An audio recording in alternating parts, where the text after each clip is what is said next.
Hello everyone, welcome to my channel and welcome to a new blog. तो आज हमारे विनिपेगे last दिन। आज সন্ধ্যাবেলা আমাদের টরন্টো ফেরার ফ্লাইট আর এখন বাজে ঘড়িতে দুপুর 12টা। আমরা হোটেলে চেক আউট করে বেরিয়ে পড়েছি আমাদের গতকাল যে ক্রুজ রাইডটা পেন্ডিং ছিল সেটা করতে। আর আমাদের ফ্লাইট যেহেতু সন্ধ্যাবেলা তাই হাতে অনেকটাই টাইম আছে। তো আমরা এখন ক্রুজটা চড়ে নেব প্রথমে, আর তারপরে এখানে আরেকটা মার্কেট আছে যে মার্কেটটা গতকাল বন্ধ ছিল, তো সেই মার্কেটটা একটু ঘুরে নেব, তারপর আমরা এয়ারপোর্টের দিকে যাব। তো আমরা এখানে এসে টিকিট বুক করে উঠে পড়েছি ক্রুজে। আমাদের স্লট ছিল দুপুর 1:30 থেকে 2:30।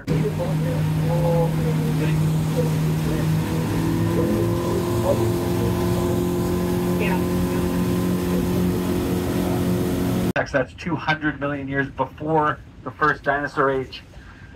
Mind-blowing. So all the stone around here, these curved one whole length until they pulled it down in the early 2000s. We learned that for the top of the torch, 5.25 meters or 17. R cruise থেকে চারিদিকের ভিউটা ছিল অসাধারণ। এটা ছিল basically একটা ছোট্ট cruise, এতে ওই 20 জন মতো একসাথে ঘুরতে পারবে একটা বোটে। আর ক্রুজটা আমাদের নিয়ে যাচ্ছিল ফর্ক বলে যে জায়গাটার কথা তোমাদের আগের ভিডিওতে বলেছিলাম, যে দুটো নদীর মিলনস্থলকে ম্যানিটোবাতে ফর্ক বলে। তো ফর্কের ওখান থেকে ঘুরিয়ে যে ব্রিজটা ছিল না, প্রভেঞ্জার ব্রিজের ওখানে নিয়ে যাবে। আর চারপাশে ছিল বেশ কিছু ক্যাসেল, এগুলো কিনা অনেক পুরনো এবং এখানকার এক একটা হেরিটেজ স্থান। ওই যে দূরে দুটো নদী ভাগ হয়ে যাচ্ছে, আর এই জায়গাটাকে বলছে ফর্ক।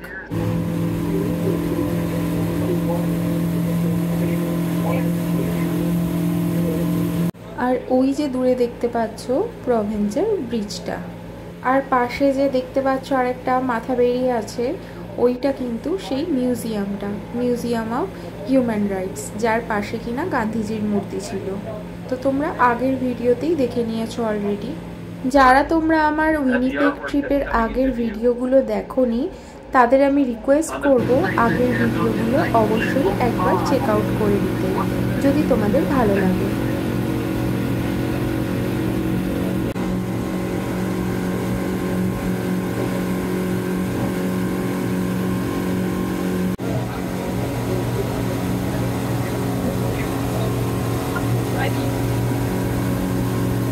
তো এদিকে আমাদের মোটামুটি ক্রুজ রাইডটা অলমোস্ট কমপ্লিট হয়ে এসছে।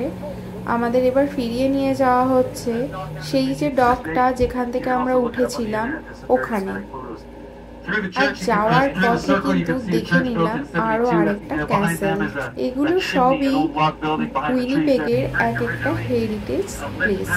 আর এই জায়গাটা ছিল ফর্ক। এখান থেকে আমরা আবার চলে যাচ্ছি আমাদের ডেস্টিনেশনে, যেখানে আমরা নামবো। তো ক্রুজ রাইড সেরে আমরা চলে এসেছিলাম লাঞ্চ করতে একটা শ্রীলঙ্কান রেস্টুরেন্টে। এখানে আমার বর নিয়েছিল এরকম একটা ফিশ অ্যান্ড চিপস। আর তারপরে আমরা চলে এসেছিলাম ওই মার্কেটটারই একটা অ্যান্টিক শপে।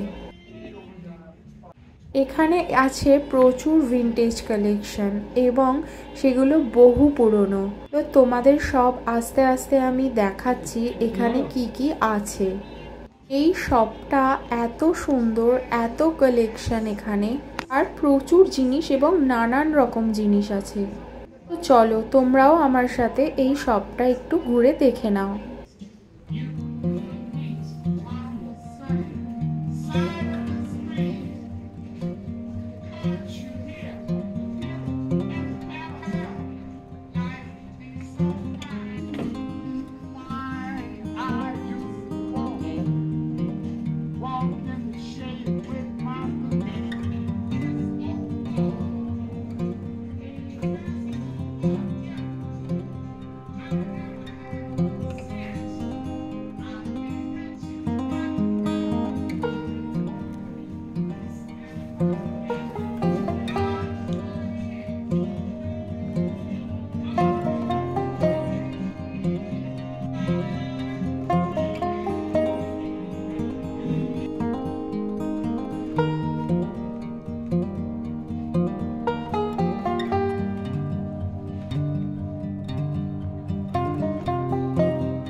এইদিকে তোমার ফেভারিট জিনিস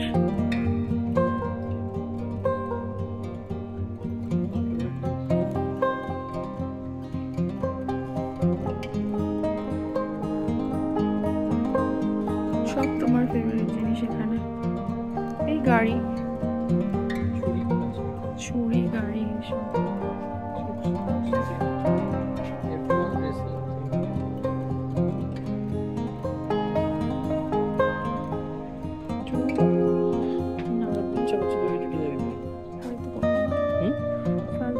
আমি খেললি করছি না, সিরিয়াসলি বলছি। আমি কিছু নেব না।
শপটার মধ্যে একটা অদ্ভুত জিনিস তোমরা দেখো, এখানে লোনলি প্ল্যানেট বলে একটা কর্নার ছিল, যেখানে বিভিন্ন দেশের বিভিন্ন কালচারের বই এখানে কিন্তু রাখা ছিল।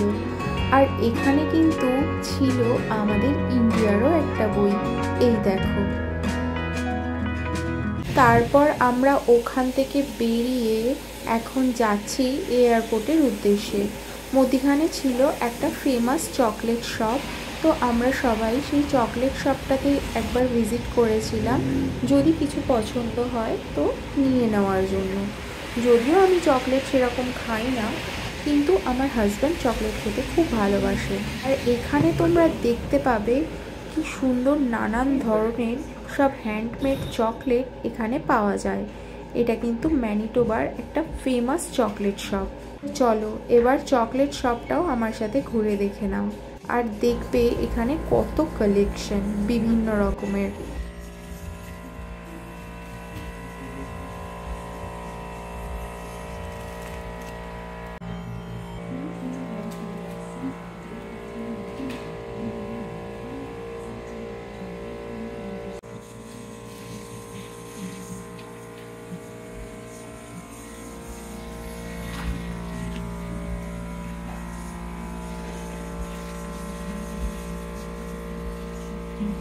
দেখো এখানে কিরকম টেডি বিয়ার শেপের চকলেট আছে, আরও আছে বিভিন্ন প্রাণী এবং আরও বিভিন্ন রকম পশু পাখি। এই দেখো যেমন একটা পেঁচা। আরও তোমাদের দেখাচ্ছি, দেখো একটা আইফেল টাওয়ার। দেখো তোমরা একটু ভালো করে দেখলে ঠিক বুঝতে পারবে আইফেল টাওয়ারটা। দিকে দেখো একটা কিন্তু হনুমানও আছে। এইরকম চকলেট শপের এক্সপিরিয়েন্সটা আমার কিন্তু এরকম প্রথম। আর দেখো জুতোর স্টাইলের চকলেট, এই চকলেট শপটা আমার বেশ ইউনিক লেগেছে। তো লাস্ট চকলেট শপটা ভিজিট করার সাথে সাথে আমাদের ট্রিপটাও এখানে শেষ হলো, আর এখন আমরা যাচ্ছি এয়ারপোর্টের উদ্দেশ্যে। আর যেতে যেতে এদিকে কিন্তু রাস্তায় শুরু হয়ে গেছে বৃষ্টিও, বেশ ভালোই জোরে বৃষ্টি হচ্ছিল আমরা যখন এয়ারপোর্টের দিকে আসছিলাম। আর এদিকে বৃষ্টির কারণে আমাদের ফ্লাইট হয়ে গেছে ডিলে। আমাদের ফ্লাইট ছিল বিকেল 5:30টায়, সেটা ডিলে হয়েছে রাত্রি 8:30টায়। মানে টরন্টো পৌঁছতে আমাদের বাজবে রাত 12টা। তো চলো আমি আমার ভিডিওটা আজ এখানেই শেষ করছি। তোমাদের আমার এই উইনিপেগ সিরিজটা কেমন লাগলো আমাকে অবশ্যই কমেন্ট করে জানিও, আর ভালো লাগলে একটা লাইক করে দিও। খুব তাড়াতাড়ি তোমাদের সাথে ফিরবো আবার নতুন একটা ভিডিও নিয়ে। আজকের মতো আসি তাহলে। তোমরা সবাই খুব ভালো থেকো, সুস্থ থেকো আর সেফ থেকো। আর সামনেই পুজো আসছে, সবাই খুব ভালো করে মজা করো। Good night.